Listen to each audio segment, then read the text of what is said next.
Baik, perkenalkan nama saya Laurencia Suryani Balut, NIM 201911420027. Pada kesempatan kali ini saya akan mempresentasikan hasil tugas akhir mata kuliah riset teknologi informasi dengan judul Pemanfaatan Teknologi Informasi bagi Perkembangan Wisata Halal di Labuan Bajo dengan metode Smart Tourism. Mari kita langsung saja ke bab 1.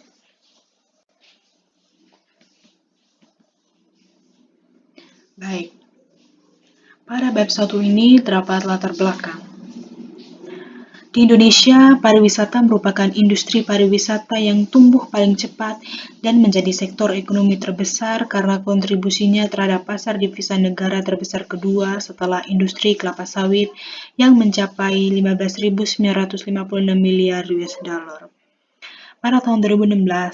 Sedangkan pada tahun 2016 sampai 2019, sektor wisata menempati urutan keempat dalam hal kontribusi moneter dengan pencapaian 12.225 miliar US dollar, termasuk minyak dan gas.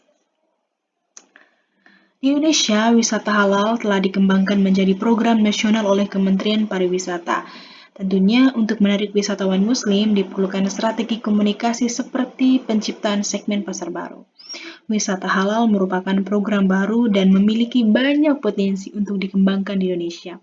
Oleh karena itu, segmen baru tentu harus disiapkan dan disesuaikan sepanjang fase pengembangan dengan mempertimbangkan standar global dan juga memulai penggunaan teknologi informasi dan komunikasi untuk merangsang dan mempromosikan pengembangan wisata halal di Indonesia. Oke, mari kita lanjut ke rumusan masalah. Apa sih rumusan masalahnya? Yang pertama, bagaimana potensi pengembangan wisata halal di Labuan Bajo? Dan yang kedua, bagaimana pemanfaatan teknologi informasi smart tourism untuk wisata halal di Labuan Bajo? Dari rumusan masalah tersebut, di sini juga terdapat batasan-batasan masalah. Yaitu yang pertama, lokasi wisata halal yang dipilih adalah Labuan Bajo. Yang kedua, wisata halal adalah harus yang memenuhi kebutuhan utama wisatawan muslim. Dan yang terakhir dari batasan masalah adalah penelitian ini dibatasi hanya untuk mengetahui pemanfaatan teknologi informasi sebagai sarana pengembangan wisata halal. Yang berikutnya adalah tujuan. Yang pertama, untuk menganalisis potensi pengembangan wisata halal di Labuan Bajo. Dan yang kedua, untuk mengidentifikasi dan mengembangkan wisata halal di Labuan Bajo dengan konsep smart tourism. Mari kita lanjut. Masih dari bab 1, yaitu manfaat dan metodologi penelitian. Manfaat yang pertama, penelitian ini diharapkan dapat digunakan bagi pemerintah Kota Labuan Bajo sebagai bahan pertimbangan dalam menentukan kebijakan yang tepat, khususnya dalam hal peningkatan ekonomi domestik melalui pengembangan potensi wisata halal. Yang kedua, penelitian ini diharapkan dapat digunakan sebagai sumber informasi yang dapat dimanfaatkan masyarakat, khususnya masyarakat untuk meningkatkan produktivitas. Dan yang terakhir, penelitian ini diharapkan dapat memberi bahan referensi bagi penelitian pada bidang yang sama. Metodologi penelitian. Metodologi penelitian yang akan digunakan adalah metode deskriptif dengan pendekatan kualitatif. Oke, mari kita lanjut ke bab 2. Ya, di bab 2 ini kita akan melihat apa sih itu wisata halal, bagaimana pengertiannya ya. Kata halal berasal dari bahasa Arab hala, yahilu, hilan, wahalalan yang memiliki makna dibenarkan atau dibolehkan oleh hukum syarat. Memiliki arti sebagai sesuatu yang dibolehkan atau diizinkan oleh Allah. Kata tersebut merupakan sumber utama yang tidak hanya terkait dengan makanan atau produk makanan, tetapi juga memasuki semua aspek kehidupan seperti perbankan dan keuangan, kosmetik, pekerjaan, pariwisata, dan lainnya. Sementara itu, pariwisata halal adalah salah satu konsep yang muncul terkait dengan halal dan telah didefinisikan dalam berbagai cara oleh banyak ahli. Wisata Islami seperti menjelaskan aktivitas atau produk tertentu yang Islami, yakni memberikan indikasi bahwa aktivitas atau produk tersebut sepenuhnya memenuhi syariat Islam, ya. Hubungan bervariasi antara pariwisata dan agama memang dapat dikonseptualisasikan sebagai kontinum berdasarkan tingkat intensitas motivasi keagamaan yang melekat sebagai pencarian sesuatu. Pada satu sisi yang ekstrim terdapat bentuk ziarah yang bersifat suci, sebuah perjalanan yang didorong oleh iman, agama, dan pemenuhan spiritual. Sedangkan pada sisi lain terdapat wisatawan yang mungkin berusaha untuk memenuhi kepentingan pribadi atau kebutuhan rohani melalui pariwisata. Pada dua sisi ini dapat ditemukan perbedaan bentuk atau intensitas wisata religi yang termotivasi dengan tingkat yang lebih besar atau lebih kecil dengan agama atau sebaliknya, berbasis kehidupan budaya atau pengetahuan. Beberapa wisatawan mungkin berperan sebagai peziarah agama, sedangkan yang lain mungkin sebagai wisatawan dari haji. Mari kita lanjut ke smart tourism. Apa sih smart tourism itu? Ya. Pemanfaatan teknologi dan informasi merupakan salah satu upaya untuk mengeliminasi keterbatasan yang dimiliki oleh masyarakat. Informasi yang tersedia melalui media internet saat ini memang sangat banyak dan dapat memberikan inspirasi serta peluang untuk mengembangkan usaha. Internet tidak hanya menjadi media pemasaran yang efektif dan murah saja, tapi juga dapat memberikan informasi mengenai produk-produk yang dapat dihasilkan oleh masyarakat. Ya. Oke, secara umum, smart tourism ini memang bertujuan mengembangkan infrastruktur dan kemampuan informasi dan komunikasi untuk meningkatkan manajemen maupun tata kelola, memfasilitasi layanan, meningkatkan ragam wisata, dan pada akhirnya meningkatkan daya saing perusahaan dan tujuan wisata yang ada. Ya, memperhatikan peran pariwisata yang penting ini, hal ini menjadi kebutuhan primer bagi pemerintah pusat ataupun daerah. Untuk peningkatan sektor ekonomi nasional, pariwisata cerdas dapat memberikan arah yang menjanjikan untuk pengembangan pariwisata berkelanjutan dan memiliki potensi ya, untuk mempengaruhi tujuan wisata dan representasi mereka di pasar elektronik pada tiket yang berbeda. Ya. Oke. Jadi smart tourism itu sendiri ialah cara tercepat untuk meningkatkan pertumbuhan ekonomi. Ya, dalam hal ini, smart tourism merupakan konsep yang dapat diterapkan di berbagai tujuan wisata, baik itu yang alami, budaya, atau buatan. Juga merangsang berbagai jenis tumbuhnya tempat wisata yang baru begitu. Secara umum, memang smart tourism ini bertujuan untuk mengembangkan infrastruktur dan kemampuan informasi dan komunikasi, untuk meningkatkan manajemen maupun tata kelola, memfasilitasi layanan atau inovasi produk, meningkatkan ragam wisata, dan pada akhirnya meningkatkan daya saing perusahaan dan tujuan wisata yang ada. Mari kita lanjut ke potensi wisata halal di Labuan Bajo. Apakah di Labuan Bajo memiliki potensi wisata halal ya? Atau malah sebaliknya memang tidak usah ya, seperti itu. Kita ketahui bahwa Labuan Bajo sebagai salah satu destinasi pariwisata yang sudah dikenal sampai ke mancanegara. Tidak luput dari pengembangan kepariwisataan. Status Labuan Bajo sebagai destinasi super prioritas tentunya mendorong pengembangan kepariwisataan yang lebih lanjut. Penetapan status tersebut kemudian diikuti oleh sejumlah program pemerintah pusat sebagai wujud dukungan terhadap perkembangan pariwisata di Labuan Bajo. Berdasarkan informasi dari literatur yang telah saya kumpulkan, Labuan Bajo mengalami peningkatan kunjungan jumlah wisatawan yang sangat signifikan dari tahun ke tahun. Pada tahun 2010, jumlah kunjungan wisatawan hanya 326 orang. Tahun 2011 sampai 2012 meningkat menjadi 10.078 orang. Dan pada tahun 2012 sampai 2013 meningkat menjadi 13.214 wisatawan. Pada tahun 2014 menjadi 14.781 wisatawan. Hingga pada tahun 2019, jumlah wisatawan yang berkunjung ke Labuan Bajo berjumlah 256.171 wisatawan. Ya, jumlah ini mengalami penurunan akibat berlangsungnya pandemi COVID-19 yang terjadi pada akhir 2019 kemarin dan masih berlangsung ya hingga kini gitu. Total jumlah wisatawan yang berkunjung mengalami penurunan tajam hingga 80% yang berkurang. Hanya terdapat 44.000 jumlah kunjungan wisatawan. Ya. Oke, kita lihat bahwa potensi Labuan Bajo untuk dapat menerima wisatawan muslim merupakan sebuah ceruk pasar yang dapat meningkatkan pendapatan daerah dan kesejahteraan masyarakat sekitar.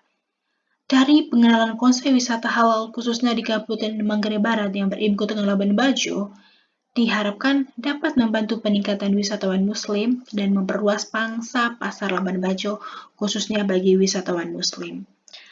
Dan adapun konsep pariwisata halal menurut GMTI adalah tersedianya makanan halal, fasilitas ibadah, air dan KM, rahma wudhu, serta lingkungan tanpa Islamofobia.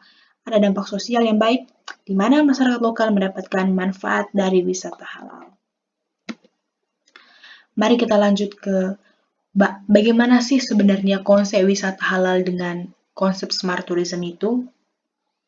Ya, jadi dalam buku panduan Wonderful Indonesia, A Muslim Travel Guide, beberapa peta telah dipetakan sebagai rekomendasi untuk wisatawan Muslim. Misalnya dalam buku yang diberikan arahan jika wisatawan ingin menginap di hotel syariah atau hotel yang memiliki konsep ramah Muslim, wisatawan dapat mengunjungi Nur Hotel, Geh Universal, Orange Home Syariah, dan sebagainya. Ya. Sedangkan konsep smart tourism yang dapat diterapkan untuk menunjang pengembangan wisata halal di Labuan Bajo, antara lain yang pertama, membangun unsur informativeness yang bermaksud dengan penyampaian informasi yang diberikan melalui teknologi dan memanfaatkan big data dengan fungsi yang bermanfaat bagi wisatawan Muslim, terpercaya dan bernilai bagi wisatawan Muslim sebelum dan selama melakukan perjalanan ke destinasi wisata halal. Yang kedua, membangun unsur accessibility. Maksudnya, dengan memberi kemudahan akses yang diberikan kepada wisatawan Muslim yang menggunakan teknologi selama berwisata di destinasi halal. Yang ketiga, membangun unsur interactivity. Maksudnya adalah dengan menjalinkan interaksi bersama wisatawan Muslim pada salah satu platform yang berguna menjadi Muslim Tourist Information Center untuk membangun feedback baik berupa ulasan, kritik, dan saran atau hal lainnya. Yang terakhir, membangun unsur personalization dengan memberikan kebebasan untuk wisatawan Muslim untuk memberikan komentar yang membangun untuk kemudian pengelola destinasi wisata halal membenahi apa yang menjadi kekurangannya. Oke, mari kita lanjut. Baik, kita akan lanjut ke deskripsi bab 3 yaitu analisis dan desain sistem. Baik, deskripsi sistem. Penelitian ini menggunakan metode teknik penelitian ini menggunakan metode penelitian kualitatif. Penelitian kualitatif adalah jenis penelitian yang menghasilkan penemuan-penemuan yang tidak dapat dicapai dengan menggunakan prosedur statistik atau dengan cara kuantifikasi lainnya. Ya. Teknik pengumpulan data yang akan digunakan dalam penelitian ini adalah wawancara, observasi, dokumentasi. Teknik analisis data yang digunakan dalam penelitian adalah analisis konvensional dan analisis domain. Yang berikutnya adalah pelaku sistem. Pelaku sistem yang digunakan dalam penelitian adalah rumah makan halal yang ada di Labuan Bajo sebanyak 20 rumah makan. Yang berikutnya adalah kebutuhan data.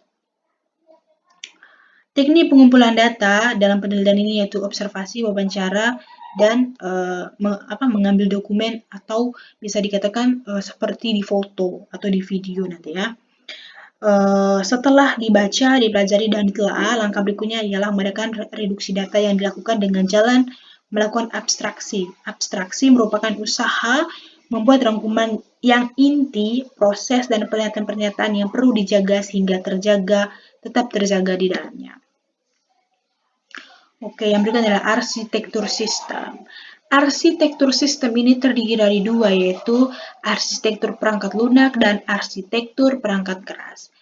Perangkat lunak merupakan seluruh perintah yang digunakan untuk memproses informasi yang terdiri dari XAMPP, PHP atau Hypertext Processor, MySQL, dan Internet. Sedangkan hardware yang akan digunakan adalah komputer, printer, dan kamera. Apa sih itu hardware? Hardware adalah salah satu komponen komputer yang sifat-sifatnya dapat dilihat atau disentuh secara langsung, tepat, dan berfungsi untuk mendukung proses elektrokimia. Baik, ini merupakan gambar dari arsitektur sistem yang akan berjalan ya. Jadi, Pada saat nanti user mencari tempat wisata melalui aplikasi, aplikasi tersebut akan menampilkan informasi sedetail mungkin mengenai tempat wisata. Ya, jadi setelah aplikasi menampilkan tempat wisata itu, nanti users akan membooking ya. Jika memang users merasa sudah tepat, tempat wisata yang diharapkan sudah sesuai, jadi dia akan membooking tempat wisata tersebut melalui aplikasi. Ya, bagaimana hubungan aplikasi dengan tempat wisata? Jadi, aplikasi pertama-tama akan mengkonfirmasikan terlebih dahulu ke tempat wisata. Jika tempat wisata setuju, maka dia akan mengkonfirmasi ke aplikasi, ke sistemnya, maka sistem akan mengkonfirmasi kembali ke users atau wisatawan yang menggunakan. Setelah itu, maka akan terjadi proses pembayaran yang tetap lewat aplikasi dan akan diteruskan kepada tempat wisata. Oke, yang berikutnya adalah flowchart. Flowchart ialah diagram alir, flowchart atau sering disebut dengan diagram alir merupakan suatu jenis diagram yang merepresentasikan algoritma atau langkah-langkah instruksi yang berurutan dalam sistem. Seorang analis sistem menggunakan flowchart sebagai bukti dokumentasi untuk menjelaskan gambaran logis sebuah sistem yang akan dibangun kepada programmer. Mari kita lihat gambar flowchart pada sistem yang akan dibangun. Jadi, yang pertama yaitu pasti login atau start. Pada saat users masuk ke dalam aplikasi, yang pertama pasti akan diminta untuk menginputkan username sama passwordnya. Tapi, jika users belum memiliki username sama password, maka dia harus perlu mendaftar dengan menginputkan nama, asal, email, nomor HP, membuat username baru dan membuat password baru, serta memasukkan tanggal lahirnya ya. Setelah itu selesai, maka users akan diarahkan kepada halaman pencarian tempat wisata yang dia inginkan. Setelah mendapatkannya, dia akan mendapatkan informasi yang sedetail mungkin, selengkap mungkin. Jika sesuai dengan keinginannya, maka akan dilanjutkan pada proses pembukingan, pada proses pemesanan tiket kepada tempat wisata. Setelah terkonfirmasi, maka tiket akan dikirim atau tiket akan dicetakkan dan diberikan kepada atau dikirim atau dikonfirmasikan kepada users. Selanjutnya, kita akan melihat dan mengetahui bagaimana DFD-nya. DFD itu atau biasa kita sebut dengan data flow diagram. Adalah diagram yang digunakan untuk menggambarkan suatu sistem yang telah ada atau menggambarkan suatu sistem baru yang akan dikembangkan secara logika tanpa mempertimbangkan lingkungan fisik di mana data tersebut mengalir dan lingkungan fisik di mana data tersebut disimpan. DFD merupakan alat yang digunakan pada metodologi pengembangan sistem yang terstruktur. Mari kita lihat gambarnya. Jadi DFD nanti yang ada pada sistem tersebut adalah seperti ini ya.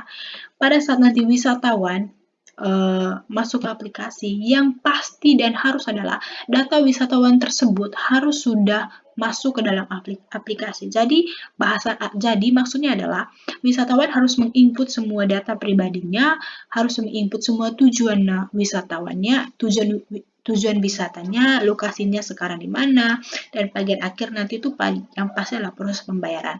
Nah, bagaimana nanti aplikasi ini kepada wisatawan? Yang jelas nanti tugas aplikasi ini adalah memberitahukan profil tempat wisata.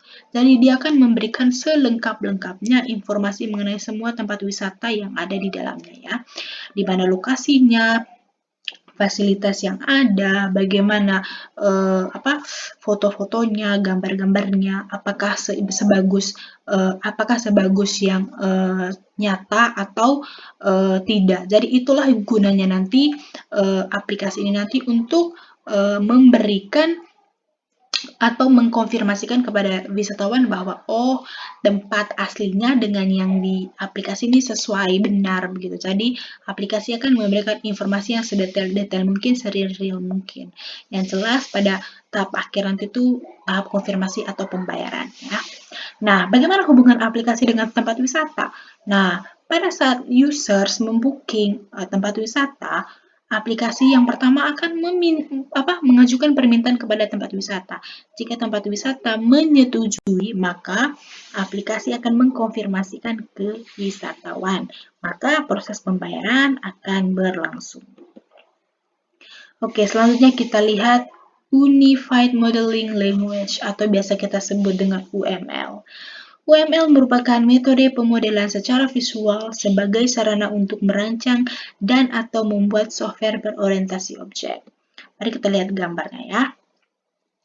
Ini merupakan gambar dari UML dari sistem yang akan kita bangun ya. Jadi di sini wisatawan mencari tempat wisata melalui aplikasi. Dan setelah mendapatkan tempat yang dia harapkan, yang dia inginkan, dia akan membooking tempat tersebut dan tugas dari tempat wisata adalah menerima bookingan tersebut dan mengkonfirmasi kembali melalui aplikasi kepada wisatawan. Setelah wisatawan merasa sudah pas, maka dia akan membayar lewat aplikasi tersebut dan tempat wisata akan menerima bayaran tersebut. Oke, selanjutnya kita akan mengetahui bagaimana Entity Relationship Diagramnya atau biasa kita sebut dengan ERD. ERD adalah satu diagram untuk menggambarkan desain konseptual dari model konseptual suatu basis data relasional. ERD juga merupakan gambaran yang merelasikan antara objek yang satu dengan objek yang lain dari objek di dunia nyata yang sering dikenal dengan hubungan antar entitas. Oke, jadi bagaimana ERD untuk sistem ini nanti? Jadi ini merupakan gambar ERD untuk sistem aplikasi ini nanti. Di sini sudah terdapat entitas wisatawan sama tempat wisata dan masing-masing mereka itu memiliki atribut-atributnya masing-masing. Untuk entitas wisatawan dan tempat wisata, mereka tuh memiliki relationship yaitu mencari ya. Bisa kita lihat di sini. Oke, sekian presentasi dari saya. Atas perhatiannya saya ucapkan terima kasih.